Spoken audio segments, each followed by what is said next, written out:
There we go. My microphone is now on. Hi, everyone. Welcome to the final session of the Rethinking Economics Digital Festival 2021. We hope you've had a really interesting, thought-provoking and inspiring few days as we have. I hope and I'm sure that you've had the opportunity to listen to some amazing speakers, have some really engaging conversations, meet some new people from all across the world. We've asked questions about how to rethink economics across 5 themes: the political and economic impact of COVID-19, the social economics of climate change, the digital economy, informal, forgotten and hidden economies, global south economics, and discussed and debated and explored our economic futures across all of these and between all of these. So the final session is looking slightly different than we advertised due to a time zone mix-up, which is just one of the kind of inevitable casualties sometimes when you're trying to organise events in multiple time zones across the world. But I don't think it will be any less interesting for that. But Steve Keen, unfortunately, is not able to join us today. However, we do have 4 incredible speakers from the Rethinking Economics Network. We have Tshego Putu, who's on the RE Members Council and also a member of Rethinking Economics for Africa. Kristen Dilani, who's also from the Members Council. Dwayne Leonardo Fernandes from RE India, and Jacobo from De America Soy.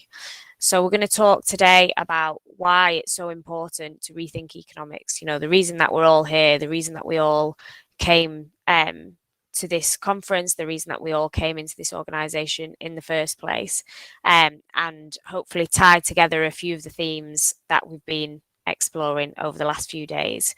The speakers will each talk for a little bit about their personal experiences, about their personal take on why it's so important that economics needs to change, and then we'll have some time for discussions and questions at the end. So if you have any questions, please put them in the Q&A box. If you find one of the questions that's been asked particularly interesting, you can upvote it, so it'll get pushed to the top of the pile. And yeah, thank you for coming. Really hope you enjoy. I'd like to start off by inviting Tshego to the stage.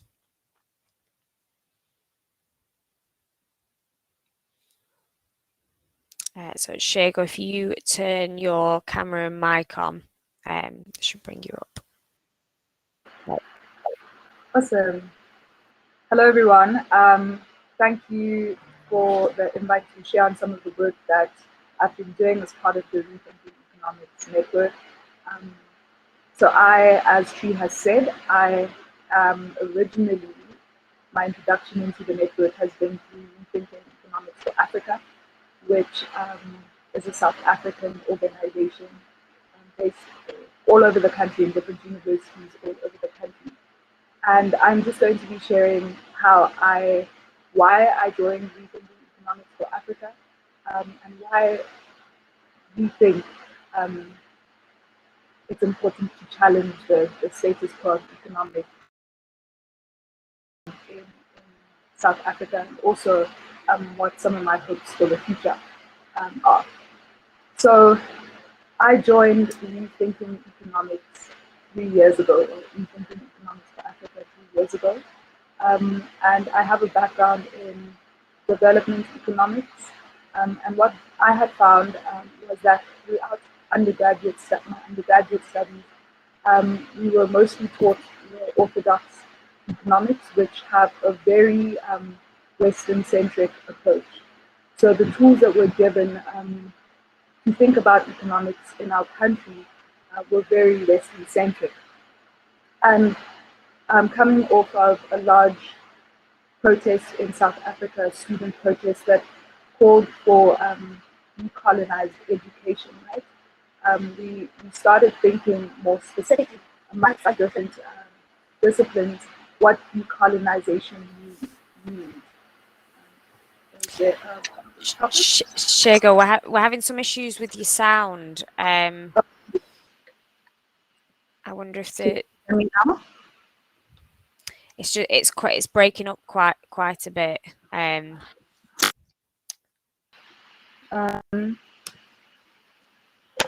How's this? I don't know. Yeah, that's a lot better actually. Hold on, just one sec.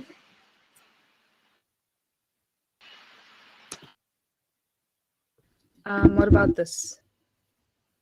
Yeah, that's good. Is this good? Yeah, that's good. Perfect. Okay. Awesome. Sorry about that. Thanks so much for flagging that. So I was just so I just said that I'm going to be speaking about my experiences, why I joined Rethinking Economics. And I was saying that I come from, originally how I joined the network was through Rethinking Economics for Africa, which is based in South Africa. Across universities in South Africa. And at the time that the organization was started, across South African universities, we were having a mass protest on fees and why they're so expensive and what the commodification of education means for advancing a developing society. It meant that inequality would be perpetuated because only a certain group of people can afford the high university fees in South Africa.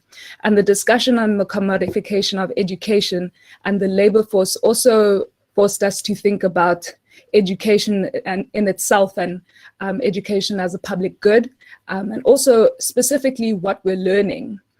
So various disciplines started to be more rigorous in their analysis of the pedagogy, right? And just the thinking in general and the curriculums and what they're learning and the values and the theories that they are teaching us to build society and to build what in South Africa we're trying to establish, an equal non-racial society.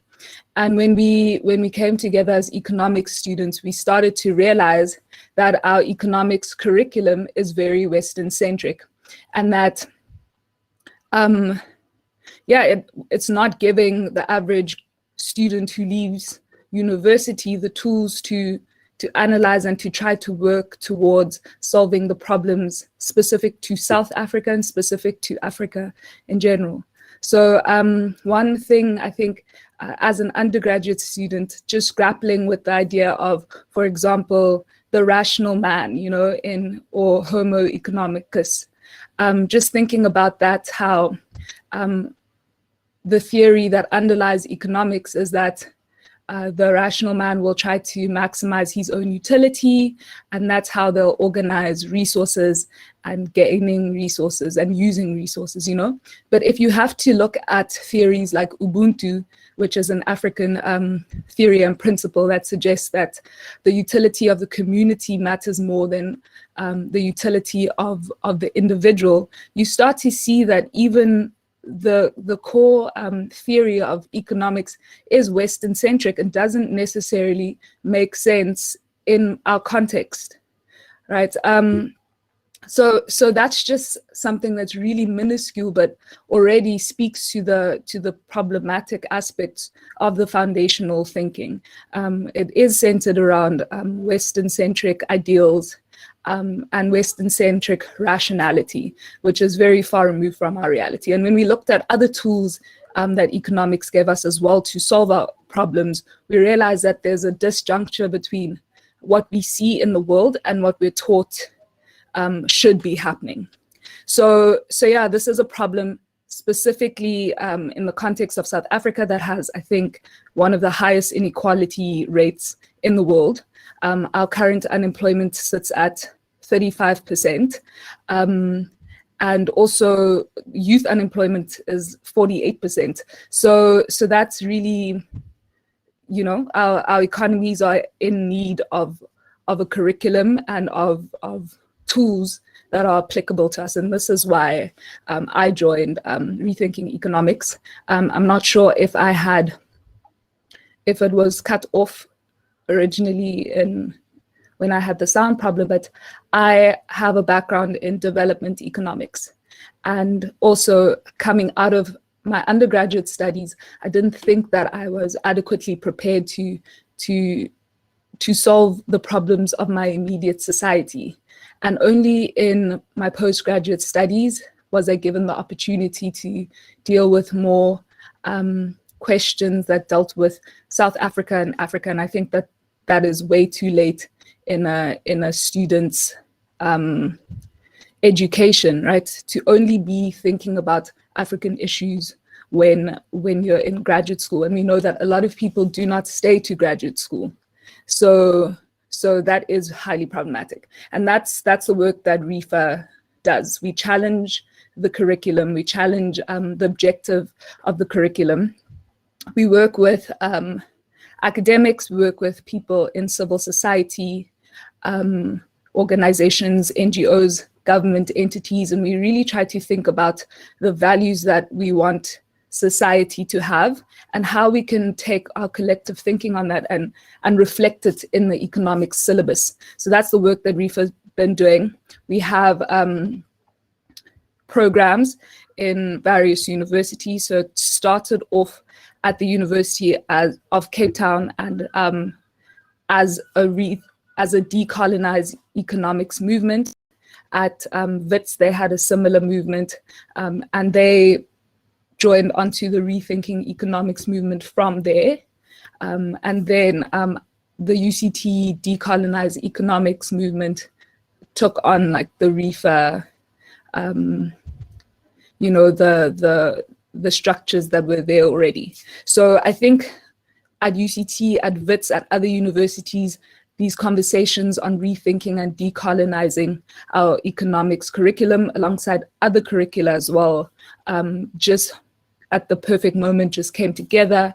And we were very lucky to also find that this conversation of rethinking economics was happening at an international scale as well. So this is how I became part of Rethinking Economics and how Rethinking Economics for Africa in South Africa has come together. And right now we're looking to expand through the rest of South Africa, and we're also starting to have connections with various people across the African continent. We know that in Nigeria, they have a group that is emerging and that is gaining some traction. They are called the Uploaders, and we're beginning to strengthen our relationship with them. But also we have, we're building a strong relationship with rethinking organizations in the global south as well, because we have very, very similar challenges amongst ourselves. And in discussion with them over the last few months, we've seen that orthodox economics, in the way that it centers itself, it also, what we usually don't think about is that in its centering of itself, it also disconnects everyone else from each other. So it isn't just a centering, it's also a disconnection, right?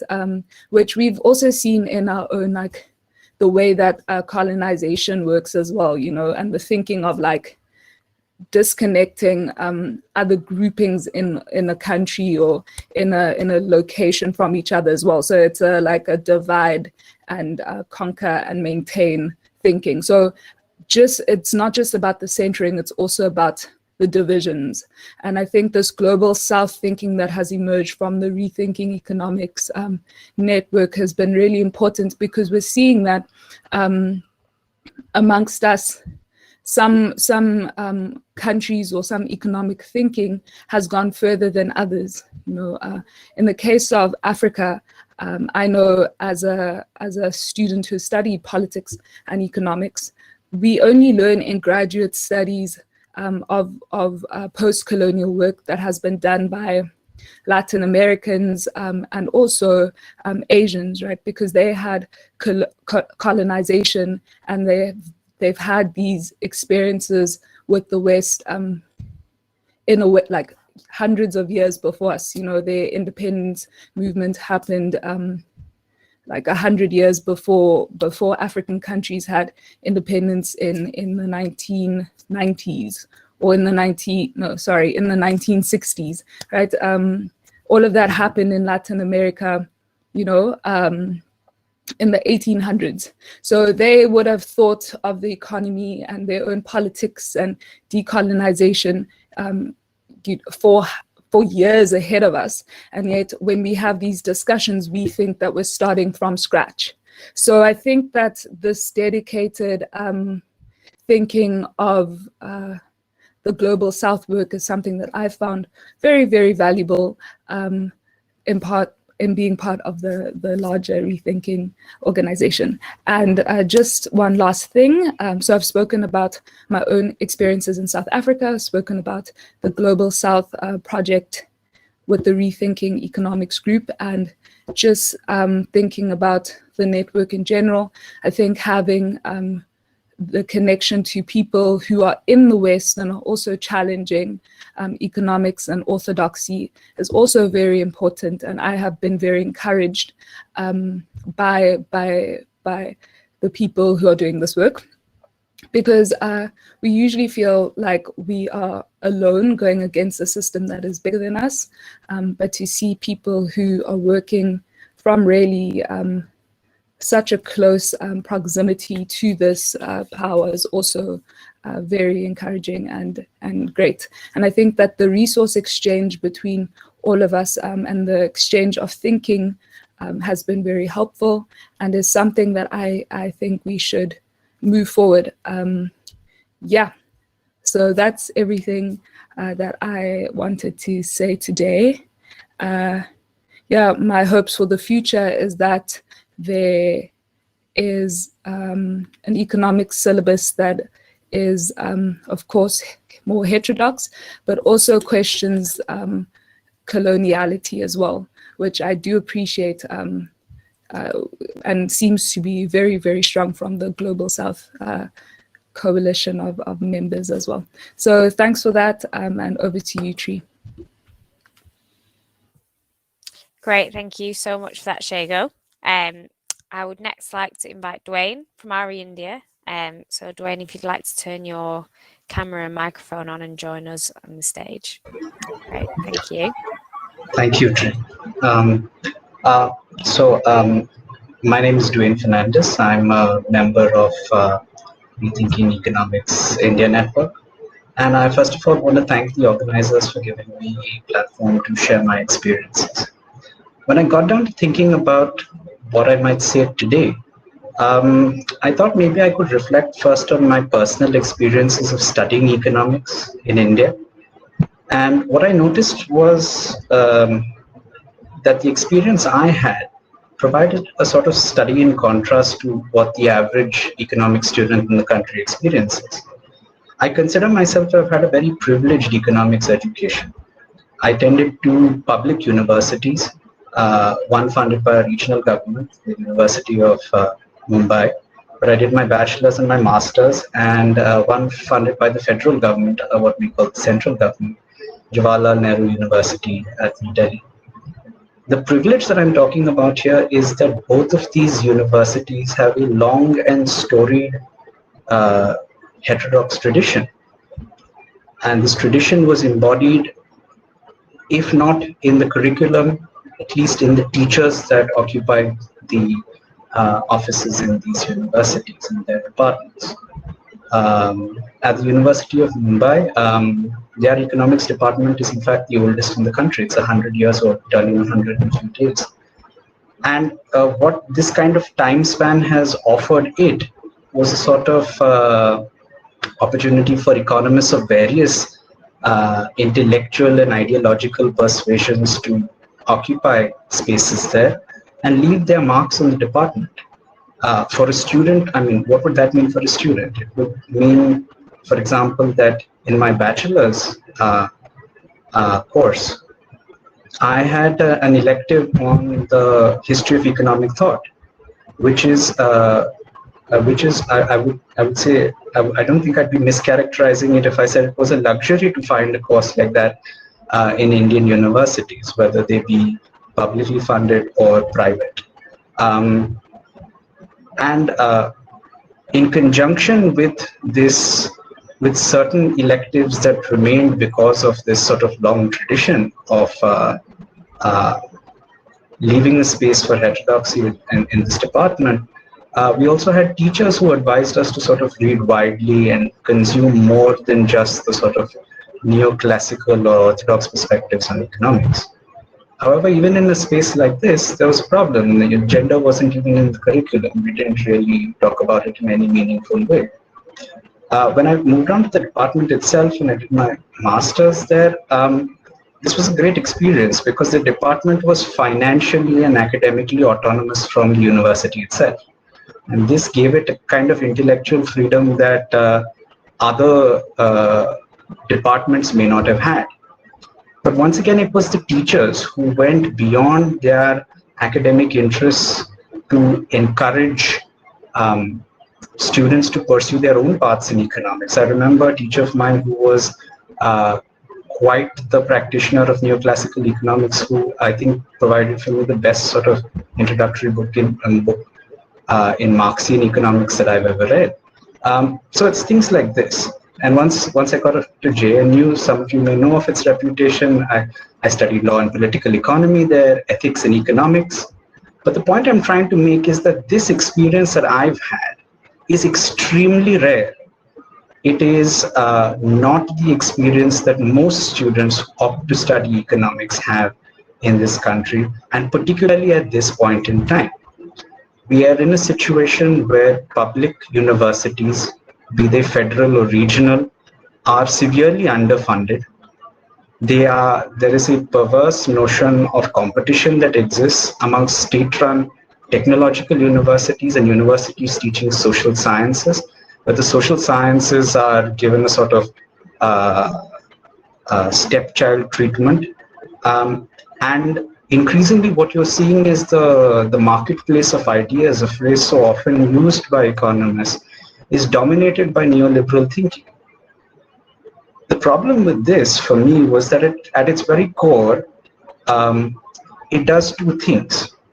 One, in a society where there are diverse and overlapping social, economic, and political forms of inequality, it first of all robs people of a meaningful education.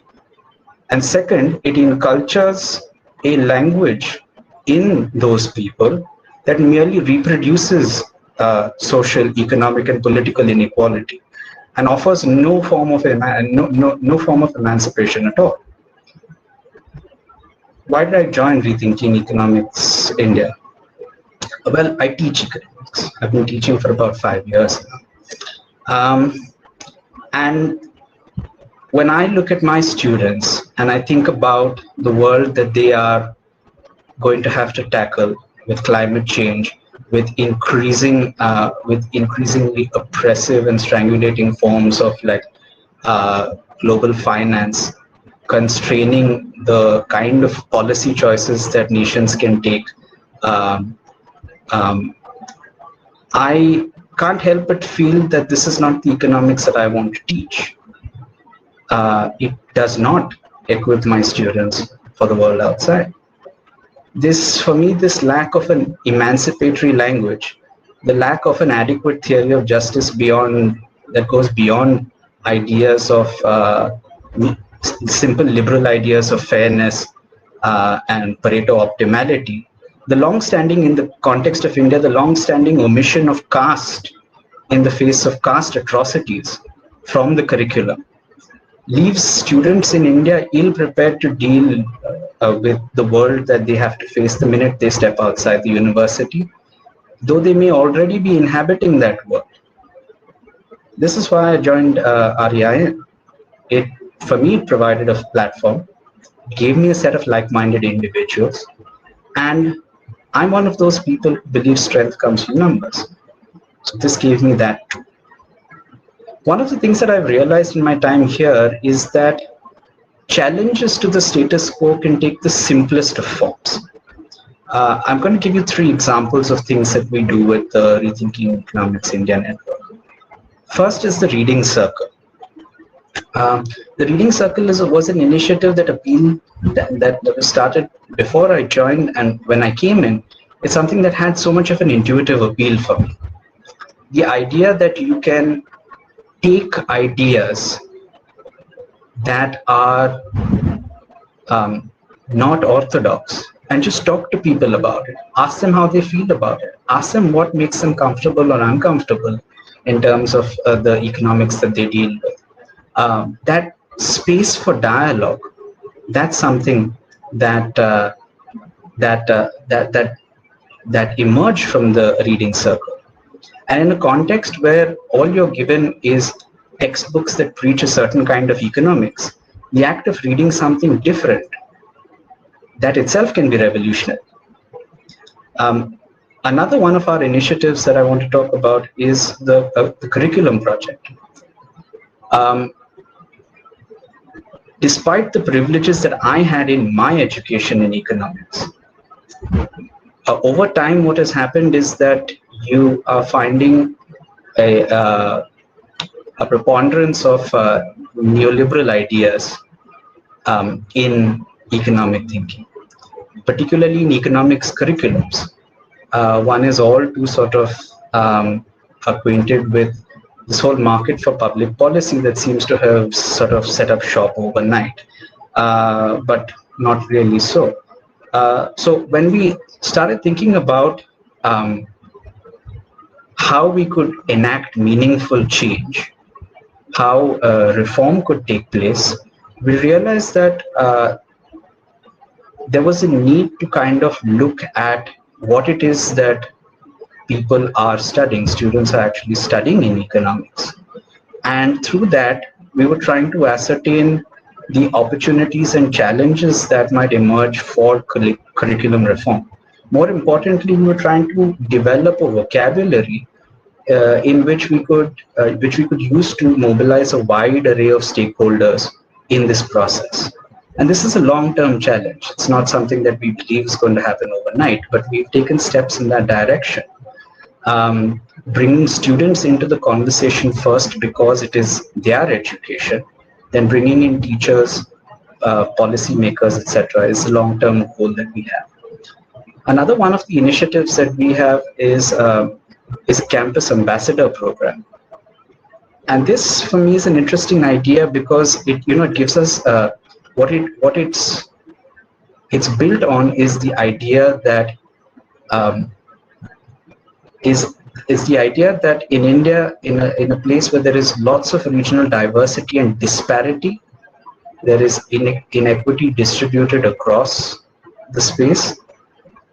There is a need for providing support to people, even if it is just a single individual in a college, in a peri-urban or a rural setting, because when a student like that is reaching to economics, they are reaching for what they believe will offer solutions.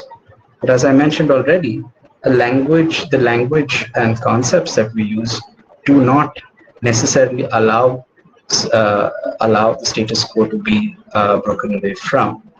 So the campus ambassador thing for us gives us a way to connect to grassroots. It allows for greater diversity and creates a space for dialogue. It allows us as the sort of broader network to see local problems and hear it from individuals inhabiting those spaces. And it gives us a way of contextualizing what the needs of an economics in the Indian context might actually look like. It also gives a space for people to have an opinion on what diversity and what inclusions they want in their economics. And it opens a gateway for us to sort of have conversations about reforming the curriculum, etc. In thinking about what we do at Rethinking Economics India Network, I'm reminded of Bell Hooks and her book Teaching to Transgress, in which she reminds us that thinking critically is something that requires action. And it's through the spirit of collective action that brought us all here today. We can bring about a change. Thank you.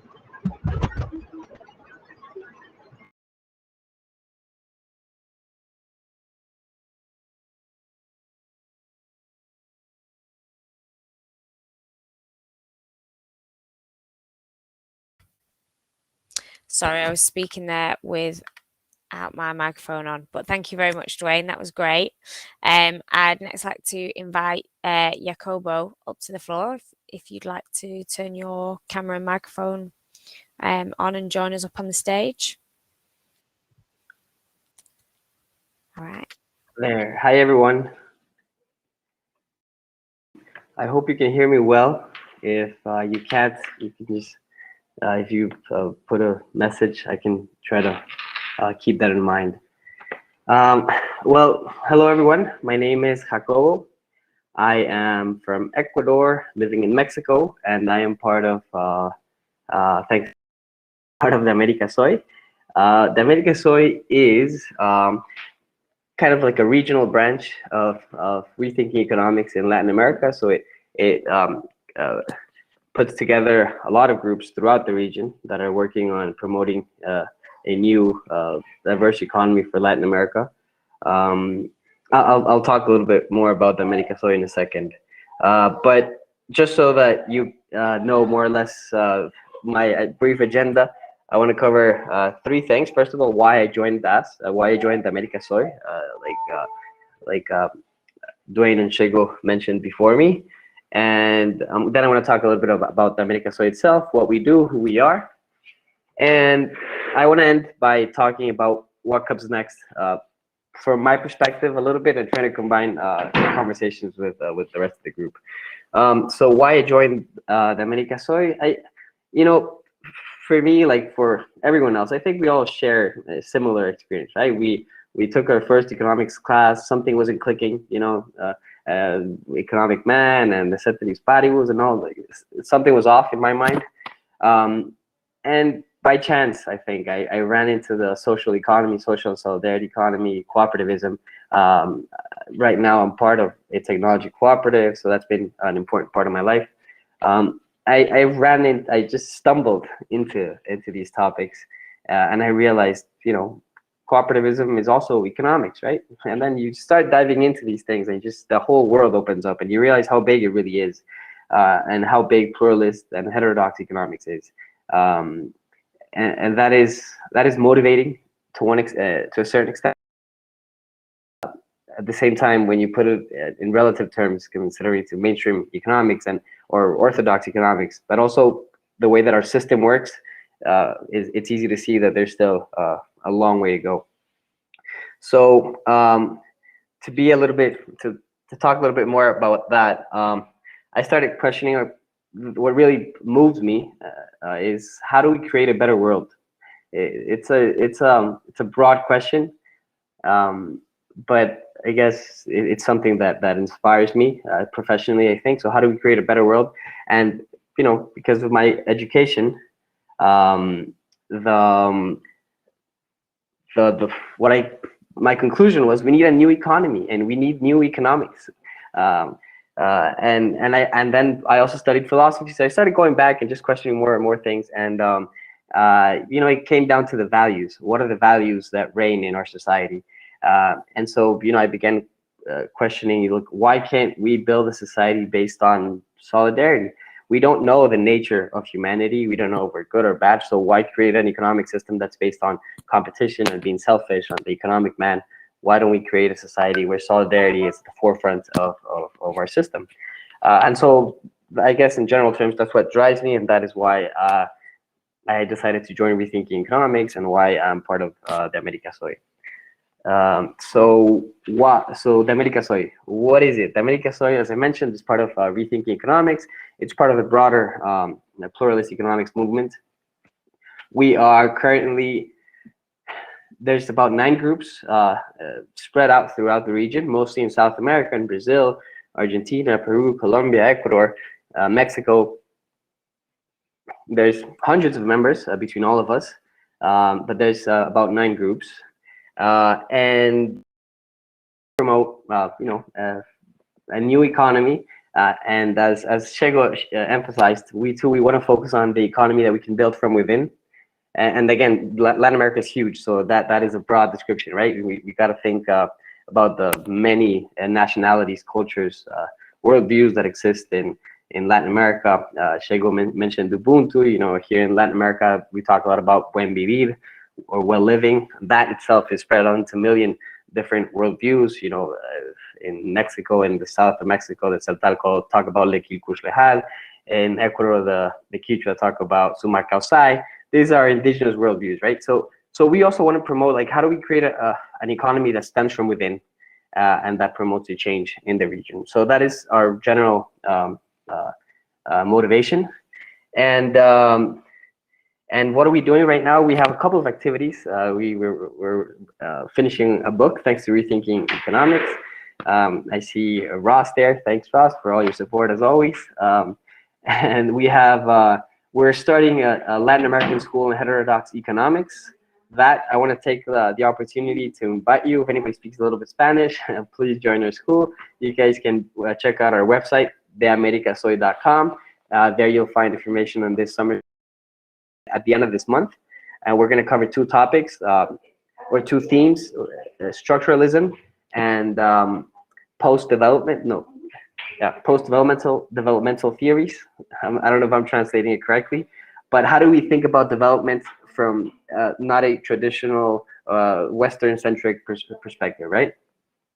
So go check that out. It'll be we're hoping a lot of people come, and I'm sure it's going to be amazing.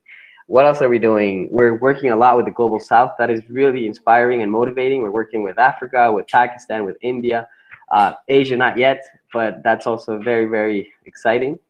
So we have a lot of cool projects coming along, and hopefully we'll find opportunities to continue collaborating with a lot of you here. All right, last thing, what comes next? Well, we hope that the movement continues to grow, that we continue to create more activities, more events, we continue to push a pluralistic economy in Latin America. For my part, and this may not be too popular, but I do have kind of like perhaps a dystopian view on this. I feel that the movement is growing a lot. Somebody mentioned here how the IMF was changing. I don't know to what extent that is true, but if it is, I'm happy for that. But even so, even seeing how much Rethinking Economics has grown and how much the movement has grown in general, I still feel that, you know, we may be a little bit too late. So that is something that just at the back of my mind kind of like bothering me, you know, especially considering climate change. So what comes next for us? We want to continue pushing this forward, but hopefully, you know, we find a way to really have it permeate, you know, in the halls of our governments and in the major businesses that really shape our world, because it doesn't make a lot of sense if we continue to have these discussions while they're destroying the Amazon behind us, right? And so we're, you know, we got to continue growing, but hopefully we can make an important change before it's too late. With that terrible last message, that's all for my part. Thanks a lot.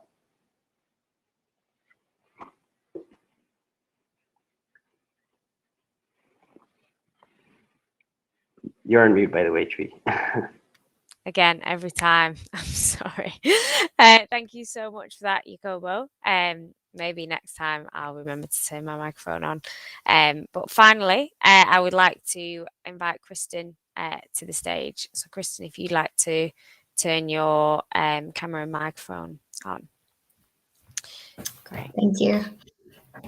Hi, everyone. Really nice to be here. I'm Kristen.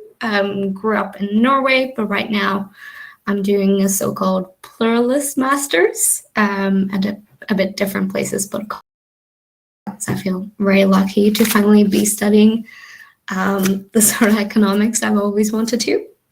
But yeah, I'm going to talk a bit about my economic experience with economics and how I see the biggest issues in economics as. So yeah, I started with a very orthodox economics education. So my bachelor was very orthodox. And like Jacobo said, we all have this feeling that something isn't right here, but I feel like I didn't have the tools. It felt really wrong, but I couldn't pinpoint it. So a few years after that, I did find Rethinking Economics eventually. And yeah, started to build those tools with and without it, but also just more experience, which helped a lot. because first I just saw the maths issues. I wanted to study economics to try and understand the world in a better way. But yeah, after 3 years of bachelor studies, really didn't understand the world any better. And then I think for me, the argument of economics as a Norwegian, because I think in Norway particularly, we live in a sort of bubble where the system does seem to work really well for us, or you can go your whole life, and if you don't need to face the harsh realities of the real world, the economics that you learn in school, the orthodox economics, doesn't seem that wrong. It's theories that you learn in school. It is abstract, but I think it's very easy to be blinded by that or the reality of it. That's for me is the biggest danger with economics education today, especially if you do live a sheltered life. So that is, for me, the biggest reason we need to change it, is because it blinds us from seeing the reality, especially from a global north perspective. And how global north the theories are in general as well. Economics theories kind of confirm some of the reality of the global north, sadly, or like excuses the way the system works today. And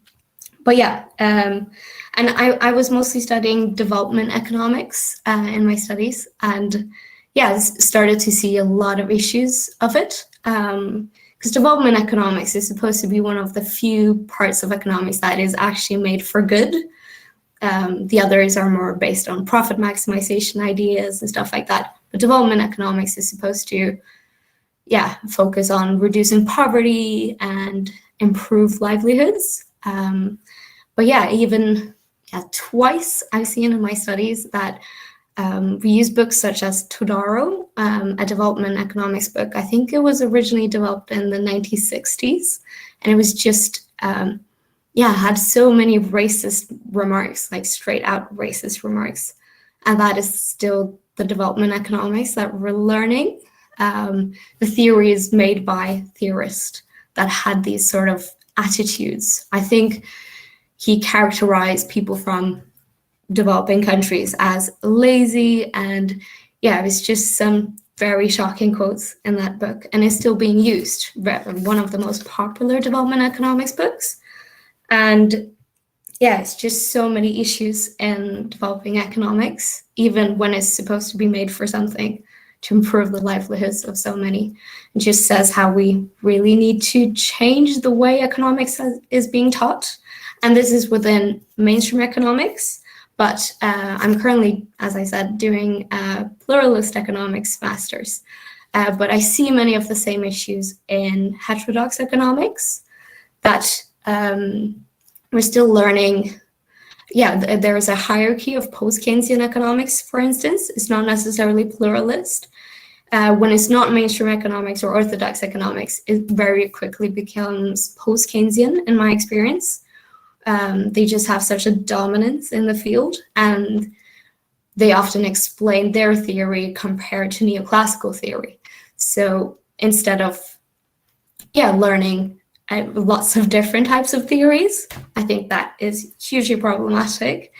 And post-Keynesian economics is also very much built on models and abstract theories, which doesn't mean it's wrong by itself, but we do need different types of theories to try and understand the world in a better way. The issues I spoke about in mainstream economics, we also have that in heterodox economics. I think we forget that sometimes, that we think, we just need more heterodox models, or we start competing. If you're post-Keynesian or institutionalist, you argue that or Marxist, that is the best way to explain the world. But I do really think we need to take from all of it, especially in education, to improve our understanding. And like Jacobo was talking about, when we read those sort of, they're not established as economic theories necessarily, but it's different ways of organizing economically. And that is just as important. So we need to expand also, yeah, is about more than economics, and we need to see that. So yeah, this is why I think, for me, decolonizing and diversifying economics has been one of the most important things, or what I've seen that we need the most, because that applies as much for orthodox or heterodox economics, and it is a way to really get more pluralism into our education if we do that, to get from different perspectives, whether it's different type of people or geographically or historically, and really take that with us, and yeah, really think about what we actually learn, and who it benefits or where it comes from, see the historical context. And I think that is the most important thing we can do to try and improve it. So yeah, that was what I had to say. Thank you.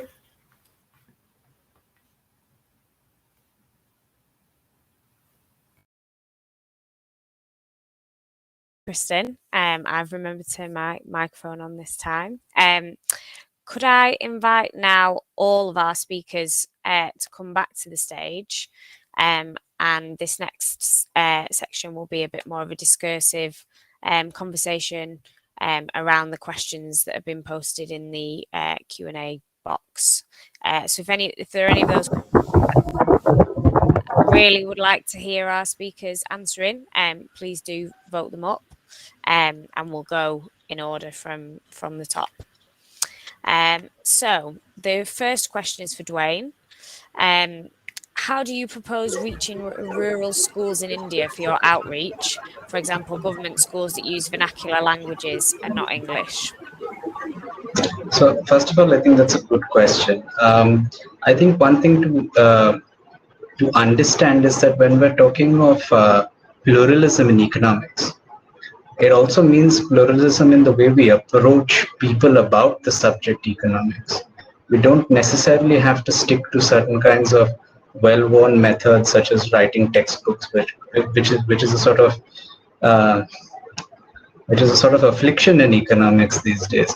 To make it accessible, I think first of all, it's important to have voices from these rural spaces to understand the nature of problems that are there, to spend time there, and of course to see what modes of communication work best. Maybe it's not going to be a written document, maybe it's going to be a cartoon, maybe it's going to be something else, maybe it's just going to be sort of seeing people do a certain thing. I think when we're thinking about pluralism, we have to think about pluralism in the way we approach economics, or get economics to reach people as well. So it's not just pluralism in the ideas, it's pluralism in the outreach as well. Great, thank you. Would anyone else like to comment on that?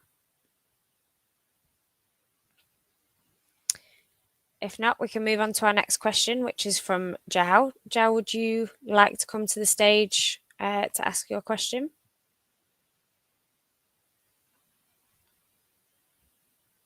I think, or if someone could give him permissions to do that.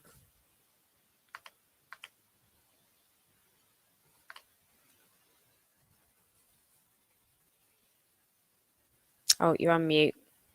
Again. Turn my mic on. Now it's going, sorry. Yeah, I would just like to thank the panelists for the very interesting speeches, also coming from different perspectives in a sense, and they all very complement each other. My question relates to the idea that in this festival we had some sessions which were dedicated to the Global South, and Tshego participated in one of them. Also, Kristin helped to design one of them. And I would like to kind of question, how can Rethinking Economics as an organization better integrate its Global South networks with the existing research from the Global North into curriculum research, into decolonization, into action circles, into communicating with academics, to try to make more sense of this process of rethinking economics, not only from teaching the local and global South groups, but also learning from them. Do you think that this is a possible reality? And what are the things that Rethinking could do and has been doing from recent years? Maybe this is an open question for all of you. Thanks.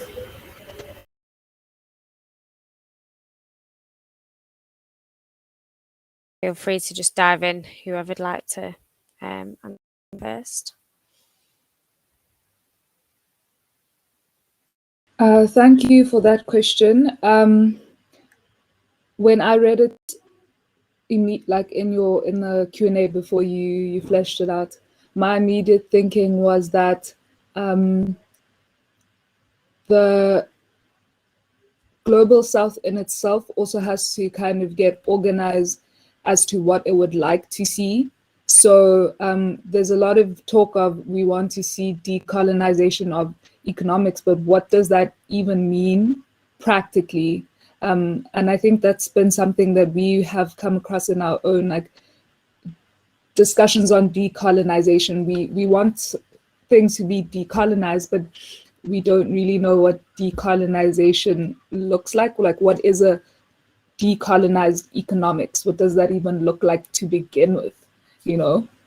So yeah, I think there needs to be a lot of building and thinking coming from the Global South. And I feel that the network has been quite receptive to the thinking that has been taking place. And I also think that just coming from REFA, we have had a really young network as well, and we're also with what decolonization means in the economy, thinking through our economy is also part of the global economy and what that all looks like. So yeah, I would say it would need quite a lot of work from the Global South grouping or the coalition, and we need to have our story and our ideas in place, and that it's going to take a lot of building. And I know that organizations that are affiliated to Rethinking as well, like Decon, and also grappling with these questions. So I think it will be an ongoing process, but I do feel like it's quite receptive. So I'm not sure if I've answered your question, but I've tried to the best of my abilities. So if anyone else has anything to add, but thank you for that question. I thought it was great.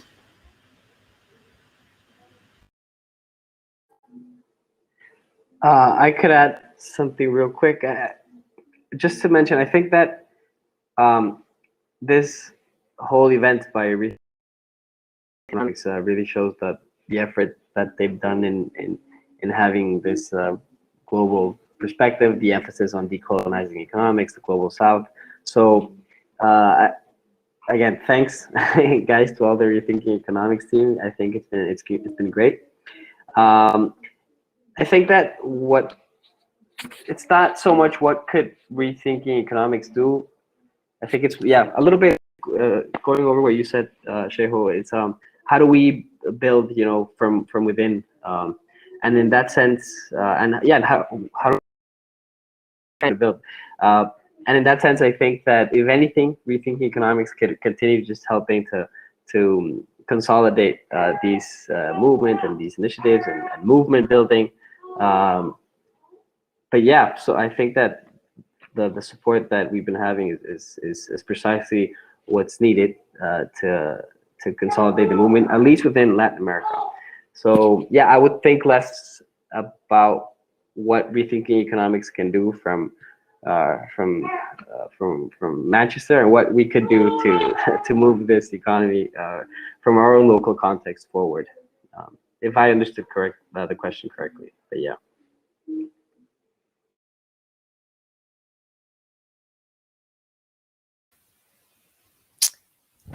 Great, thank you so much for that question, Zhao. There's nothing more to add. We will move on to the next one. Can I just say one thing? Sorry. Go. There has been rethinking. The approach is so large and the scope is so big, it's just let's rethink everything. So I think that having a dedicated group of people, and what I see is the Global South Mission, working on decolonization and having different streams working on specific issues, how we move and we keep the conversation, going and concentrated. So just working in the streams and just investing time and thinking in it. So. Great, thank you. So the next question is, how do you think education reacting to COVID-19 and the pandemic, so distance learning and that kind of thing, will affect our campaign to change economics education? And that's to all panelists, so whoever'd like to answer. Maybe if I could jump in. One of the things that I think is, one of the things that I've been observing actually is, given that,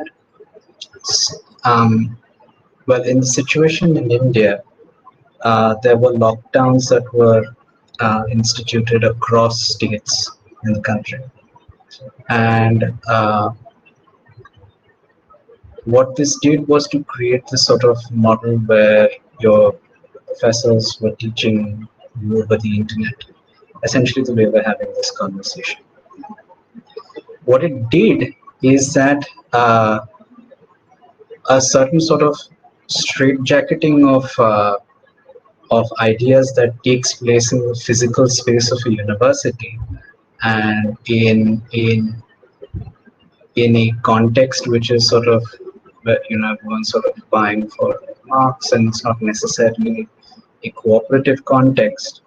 What is it actually changed is the fact that now I see students engaging with a broader array of sources pertaining to economics. So you give them the textbook, and now that they're at home, there's maybe thinking, yeah, maybe I don't need to look at this itself, let me look for something else.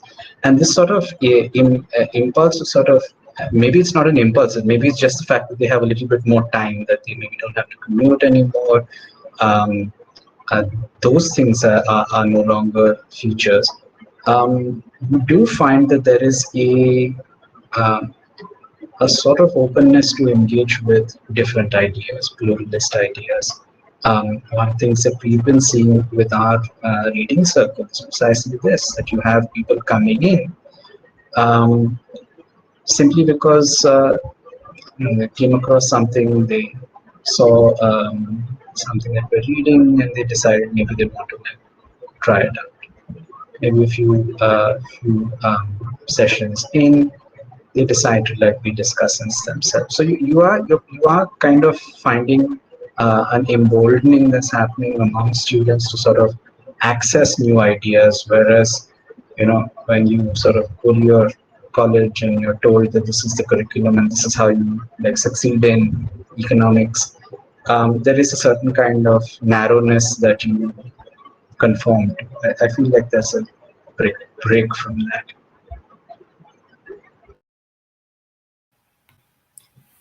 If I could also just give a reply to that question.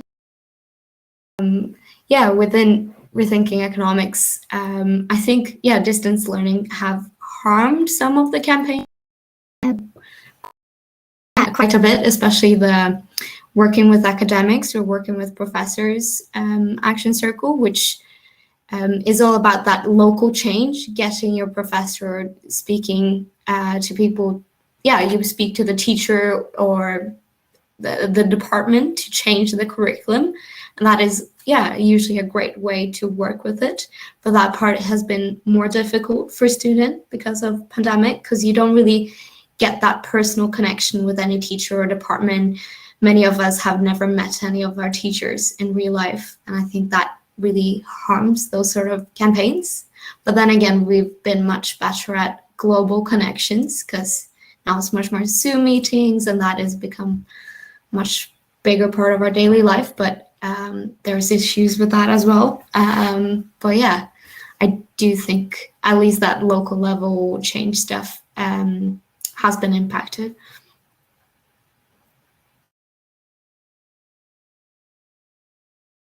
think in our case, I think in the case of RIFA in South Africa, so we have a similar festival that we plan annually, and we have also, and this is where the Rethinking chapters come together, and we discuss, curriculum reform and the society and how it looks. And this year, COVID, of course, has really made many of our societal issues very prominent, but because people have been away from university, and a lot of people, the connectivity that university and the university space allows has been disrupted now, so that has been a challenge for us. And I was speaking the Global South discussion that we had, and we're just discussing the different strategies that we have used to move past this. So connecting on other, so like not data intensive ones, but making sure that the conversation is continuing, right? So through WhatsApp, through the Indian, the like RAIN network has shared about their reading been speaking about, and there are other events that are interactive but don't necessarily need people to be online, and that could be individual but also is happening as a collective. So yeah, there have been some strategies to continue during this COVID time that we find ourselves in, but the core of our work has been disrupted, and it has been difficult to, the momentum has not been the same. So yeah.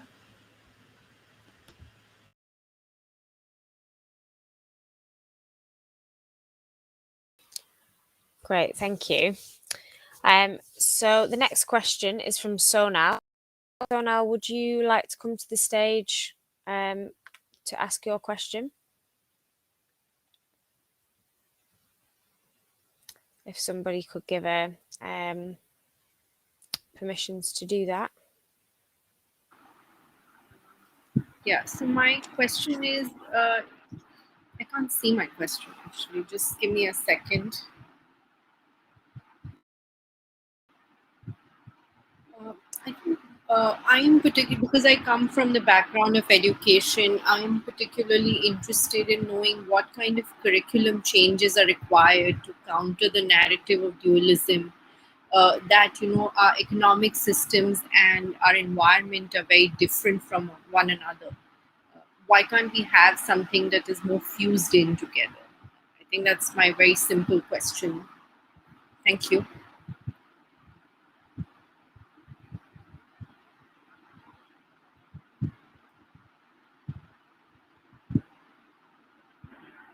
How do we incorporate the environment more, Jacobo? I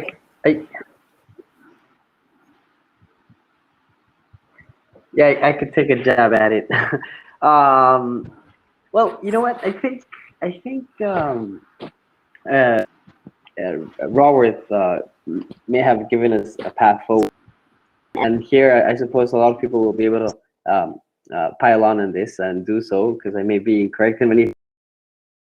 I read the book a while ago, but one of the things she says in the book is about changing the narratives, and that is the great thing about capitalism and orthodox economics, is that they created a narrative with which a lot of people could, in terms of understanding that story, and so she's offered a great theory that, I don't know to what extent it's a new theory. Well, but the part that is definitely new is the story on donut economics, right? So it's something that we could all very clearly understand. If you go too much towards the center of life, but if you go too far out of the donut, then we're destroying our economy. And that is a very clear story, a good narrative that a lot of people can connect with. And so, to answer your question more specifically, how do we counter this dichotomy? Is to create these stories that make this issue very clear. and we don't even have to create that story anymore because it's already there and it's gotten a lot of momentum.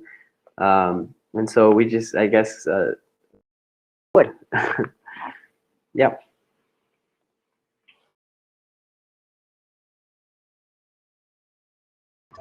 I think if I could just add on to that a little bit, I think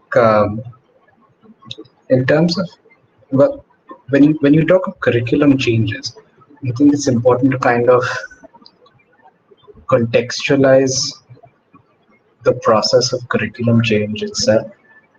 It's not a straightforward process, particularly in the context of India and in the context of public universities in India. So when one is talking of curriculum change, one is talking of engaging with a whole host of stakeholders, and of course confronting the ideas that an incumbent government brings to the machinery of the state.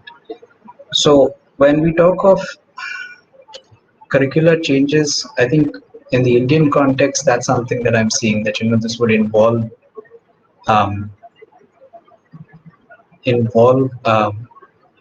bringing into conversation a bunch of stakeholders who might otherwise not be predisposed to viewing things this way. So I think one thing that needs to be emphasized, I suppose, is like having a vocabulary with which you can address these kinds of stakeholders, government, etc. Because unfortunately, I don't know, they do have a large role to play in curriculum structure in India. So I think when we kind of conceive of changing the narrative, I think it's also important to sort of, while one is sort of like talking to other like-minded people, one also sort of has to sort of do the more challenging work of confronting people whose interests may be directly opposed to kind of changes. So I suppose that's what I'm seeing when I think of curriculum changes. If I can just also add something. I think this is such a great question, but yeah, my answer, which is sort of, a bit boring. The answer for me is pluralism, because there's already so many theories and ways and approaches to this, which tackles both economy and ecology together.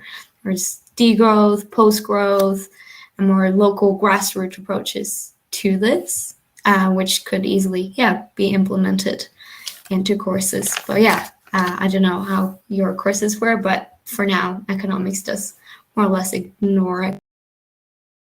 But I definitely think more approaches to it, because there already exists lots. And donut economics, we already have so much on this. So it doesn't need to be dualism between those two. But I agree, right now there is. And also very much politically, it's not just within economics. That type of economics does affect the politics of the world right now, that those two things are so separated.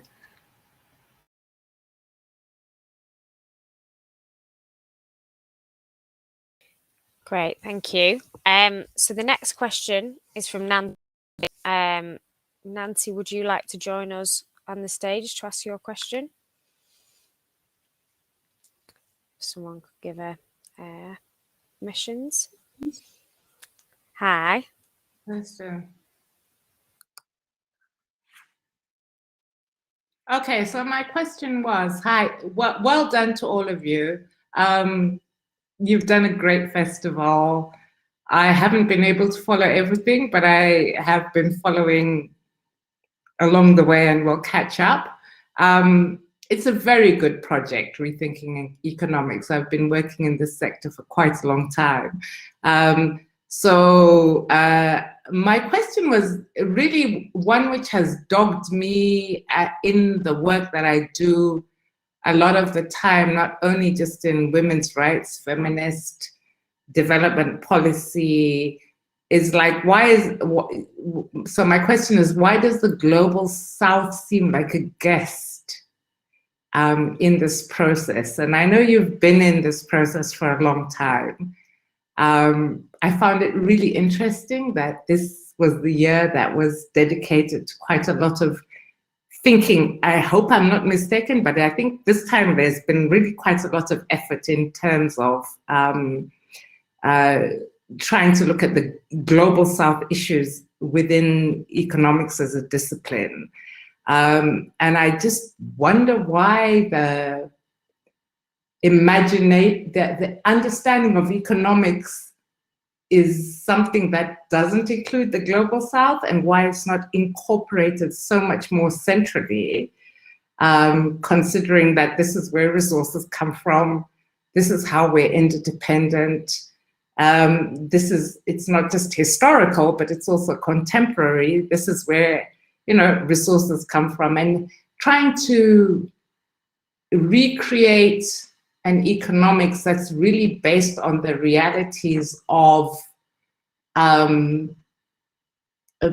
based on the realities of what really feeds us, what makes the world tick, from a feminist perspective, from an African perspective of being a place where resources come from. So I just am like, can we change our rethinking of economics to centralize issues around where the resources come from for the economy and for markets to function, and be very honest about those truths and challenge the institutions that try and make many of those realities invisible. I'll stop there.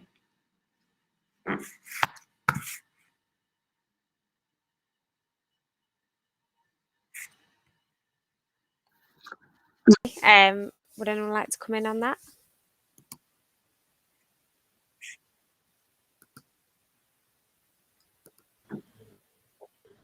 Thank you for that question, Nancy. It's really big, of course. And it's the question I think all Africans have asked themselves for a long time. And I think, this is silly, but when artists like Beyonce, they have a world tour, but then when you look at the countries, it's just like European countries and like North America. And it's like, really, is that the whole world? So I feel that the discussion has been of like the world and the people who actually participate in the world, and the global economy has, of course, just been North America and Europe, I guess, and Asia coming up now. So yeah, I agree with your sentiments, and I think that it should be that we should all be participants. And I think in the digital and like how digitization is helping us rethink economics, I think that has come out quite strongly, that access to forms where we are able to connect more quickly amongst each other is really changing the thinking as well. Just as I was saying to some colleagues in the Global South stream, how we have independence, like Bandung, that conference in Indonesia, but as this new generation, I think that we're moving I can't say so much quicker, but our interactions with each other are so much more different because of the technology that we have. So I think that we are seeing and are able to work and think differently. We've always had the capacity to be part of these discussions, and I think that we just are, and yeah. So just, yeah.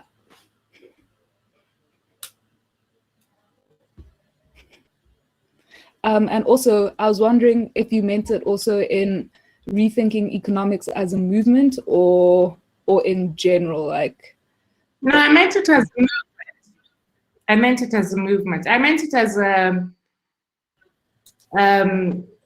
that I've been observing over a while. I haven't participated in, but I did mean it as a movement, and maybe why now, why at this point, and why it hasn't been there from the start. Not to criticize anybody, I mean, really, these things, but it's been almost like, oh, finally, we are part of the story. And I hear you. It comes a bit late for me. Yeah, I think also be something else. We move on, right? Like global South did that, and then next year we're going to do something else. Also, some of my arguments about are we a fad or are we central to the analysis of the global political economy problem and the rethinking economics problem. Yeah, okay. That's also what I had read it as.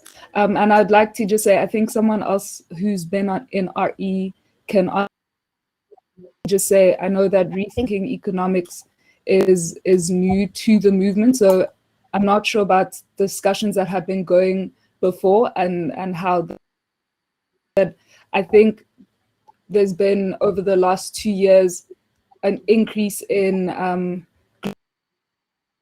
into the larger rethinking. So I think that could have also facilitated the thinking and also the centralization of the Global South project. Yeah, so that's what I would have noticed in my own 2-3 years being part of the larger Rethinking Economics network. But I also think it's a very valid question, and thank you for asking it. And yeah, I think it's really important as because of our marginalization in global politics for centuries. It's an important question, and it's important for us to be challenging the spaces that we're in. So thank you for bringing it up. And if someone, Tree, could you answer this? Or are we putting you on the spot, or anyone else that has been on? Yeah, I'm happy to answer that. As somebody who's been rethinking from the very beginning. So from my perspective, I was part of the post-crash economics group at Manchester University when we first started. And I was also, that year, we had kind of a UK network and then a European network. And the European network were generally much more outward looking and much more internationalist in their focus, in their culture, in their attitudes. And the UK network, as is typical of the UK, as we've all seen with Brexit, were very inward looking and didn't really have much interest or time, or just didn't really engage with internationalism or just anywhere else in the world, even kind of our closer neighbours in Europe and North America. And I think, yeah, in the beginning, we were very much, it was all about pluralism. It was all about, having this kind of intellectual concept of bringing in different ideas and bringing in different theories. And it was kind of a very, very abstract idea in itself. And I think that the campaign and the movement, I think Tshego's right, thanks to a lot of it is thanks to the big influx of groups from the Global South, and I think from individuals within the movement who've really pushed it in this direction in collaboration with Global South groups and with groups in the Global North. I think the movement has matured in that direction and things have changed, and that we've, as a network, started to recognise a little bit of what Kristen was saying before, that a lot of heterodox economics and pluralist economics does mirror the broken economic systems and the broken economics education systems that we were trying to bring down in the way that, it is very Eurocentric, it is very male-centric, it's not diverse, it's not decolonized. And I think, that is just something that we were not engaged with at the beginning, and something that we've become engaged with, and I hope and I believe that the direction that we're moving in is a permanent one, and isn't just, you know, this year we're talking about the global south, next year it'll be the environment, and I think the strength and the growth of our global south groups is testament to that. We've had much bigger growth in the global south in recent years than we have anywhere else, so I think it's as well as a kind of intellectual maturing, a kind of much more reflective on the power structures that we were recreating, that we really should have been taking down, but also a natural progression because of the makeup of the groups, and yeah, hopefully that will continue.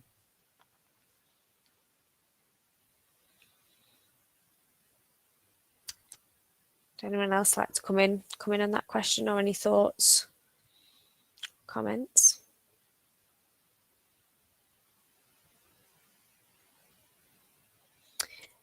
If not, we'll move on. Thank you for that, Nancy, and thanks for joining us on the stage to ask that question. We're coming to the end now, so we've got time for one more. Afreen, would you like to come to the stage to ask your question?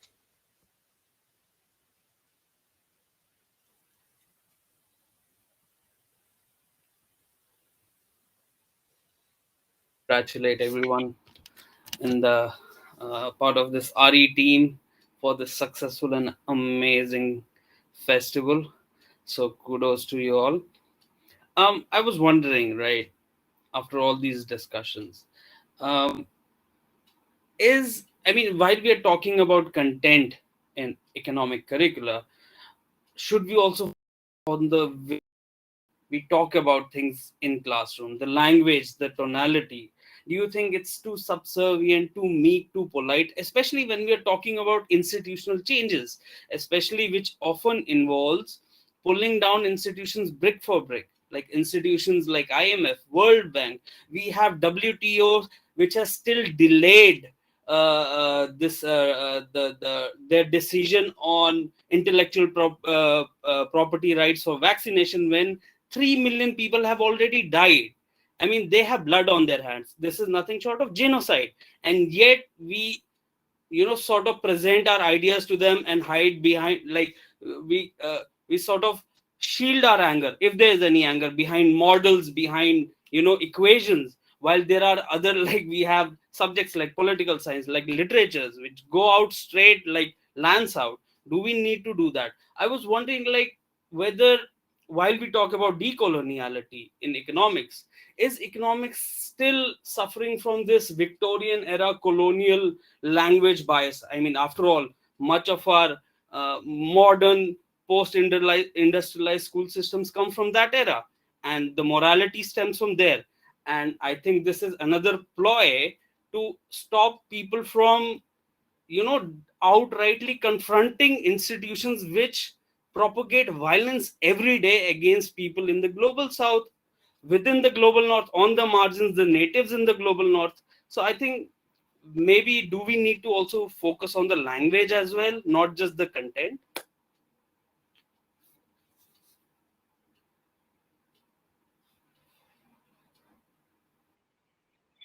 Yes, I think so. I think one of the reasons why we need to sort of focus on the language we use, and calibrate it according to who we're addressing, is precisely this. Not everyone we're addressing is on an equal footing with us. There are imbalances of power that we need to account for. And politically,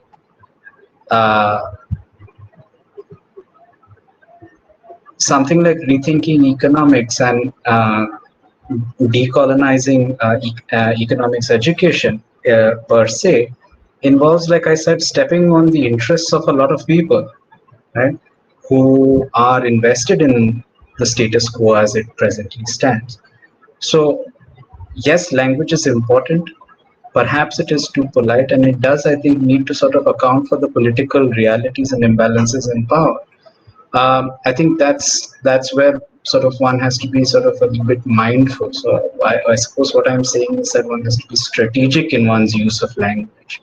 Um, um, but again, coming from a place where, again, it comes down to, I think, something that Tshego pointed out, that we really do need to think about what decolonializing means for us, per se, who inhabit the global south, but also may have our own set of like privileges. So I think that's something that we got to confront.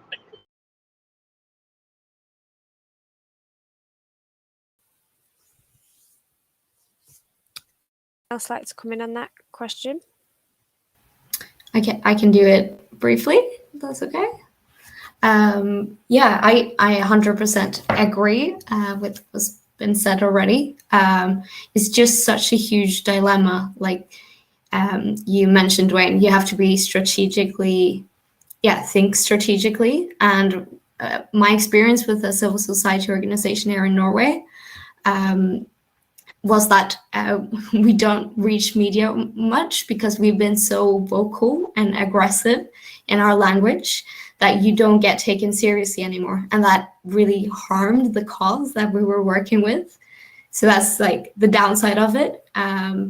But I do still think, these institutions that are so blatantly colonial still and has all these huge social implications and consequences, that we do need to call it out more.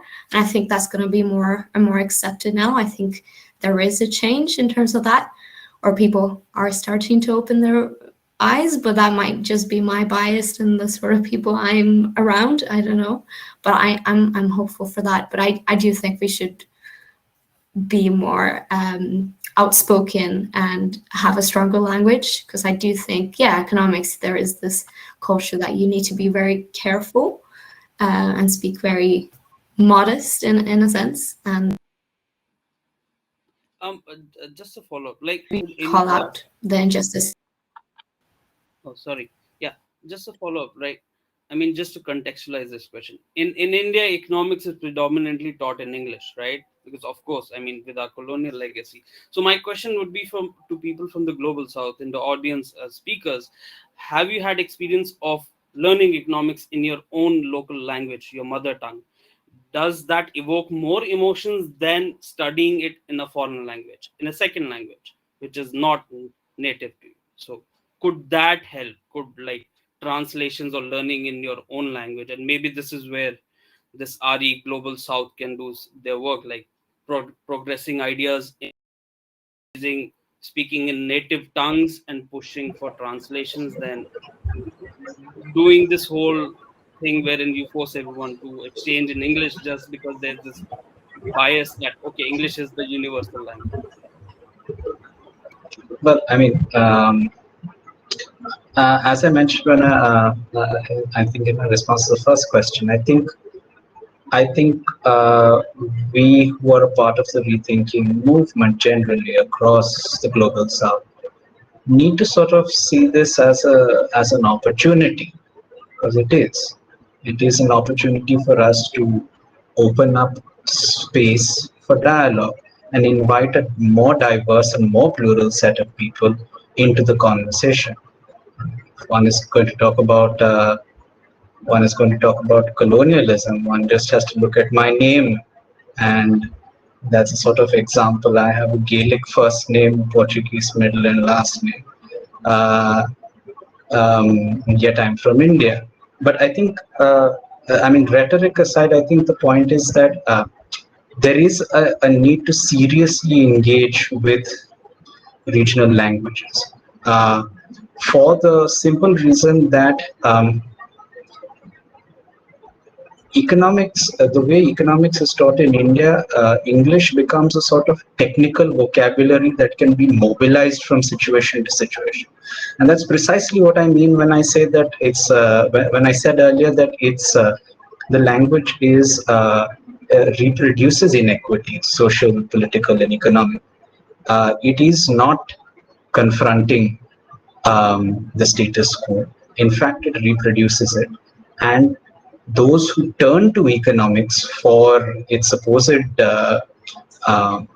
I don't ability to like make sense of the real world, whatever, end up being more alienated from it. So I think there is definitely a need to engage with regional languages, but more so regional perspectives, because it's not just the regional language. It's a way of seeing, right? And I think that's something that needs to be emphasized. Perhaps we as rethinkers should see this as an opportunity to broaden the horizon of what rethinking means.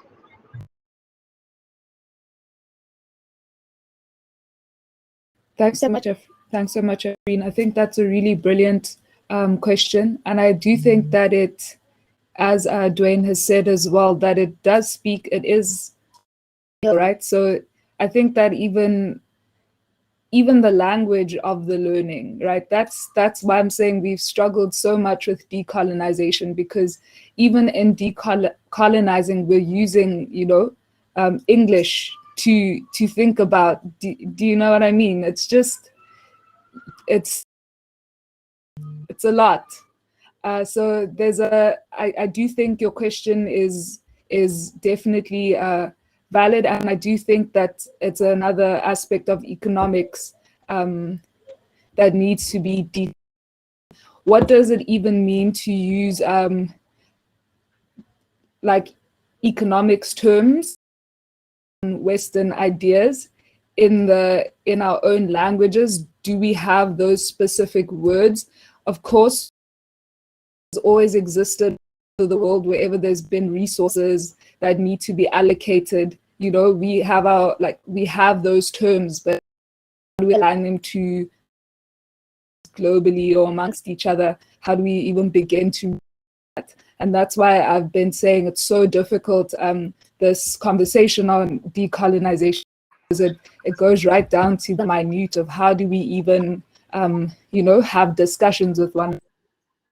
So yeah, and as I've also said earlier about not just a central of European ideas, but also an alien.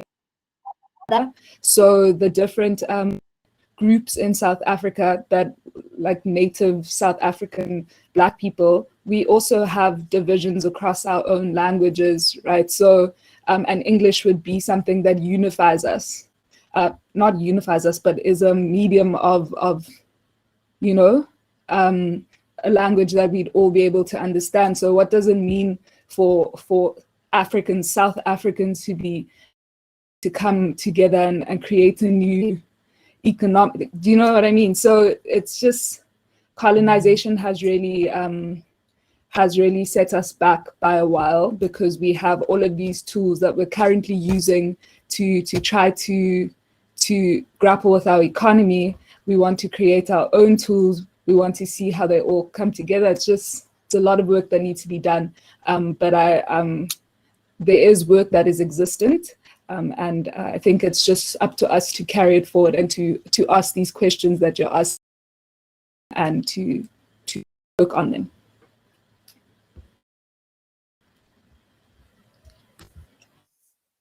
Great, thank you so much for that question, Afreen. That is, I'm afraid, all we've got time for.